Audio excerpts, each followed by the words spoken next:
Now, when Cincinnati can't figure out, who do they confer with? Who's their counsel? When they're looking at these entities, tax-exempt entities? Come back here to D.C.? There's two possibilities. Yes or no? Does it come back to D.C.? Yeah. Okay, all right. So D.C. and Cincinnati will be pretty well connected in understanding what's going on.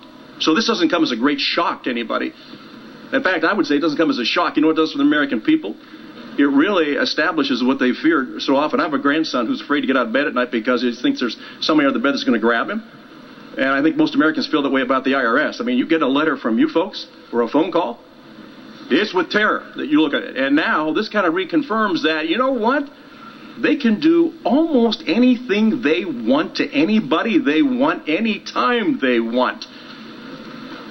This is very chilling for the American people.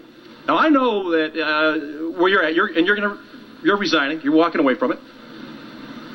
But this is not going to go away. This is a Pandora's box that has been opened, and I don't think we can get the lid back on it. And I don't believe that the White House just found out about this in a news report. The president happened to grab a TV shot or just read Mr. George's report and said, you know what, anybody heard about this before? I'm just getting a first look at this. Shouldn't somebody be responsible? And I'm thinking maybe the executive office, maybe Treasury falls in there. I'm not sure that we understand how that organizational chart works. But I am really concerned. Now, I got to tell you, where you're sitting, you should be outraged. But you're not. The American people should be outraged, and they are. And this committee, this has nothing to do with political parties. This has to do with highly targeted groups. This reconfirms everything that the American public believes. This is a huge blow to the faith and trust that the American people have in their government. Is there any limit to the scope of where you folks can go? Is there anything at all? Is there any way that we could ask you, is there any question that you shouldn't have asked? My goodness, how much money do you have in your wallet? Who do you get emails from? Whose sign do you put up in your front yard? This is a tax question?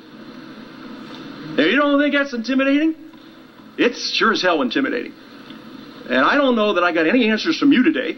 And I don't know that what Mr. George has done is great work. But you know what? There's a heck of a lot more that has to come out in this.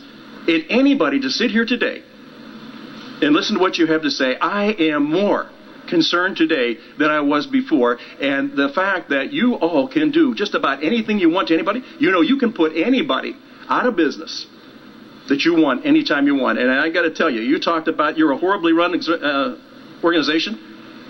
If you're on the other side of the fence, you're not given that excuse. And when the IRS comes in, you're not allowed to be shoddy. You're not allowed to be run horribly. You're not allowed to make mistakes. You're not allowed to do one damn thing that doesn't come in compliance. If you do, you're held responsible right then. I just think the American people have seen what's going on right now in their government. This is absolutely an overreach, and this is an outrage for all America. I yield back. All right. Mr. Griffin is recognized for 5 minutes. Thank you, Mr.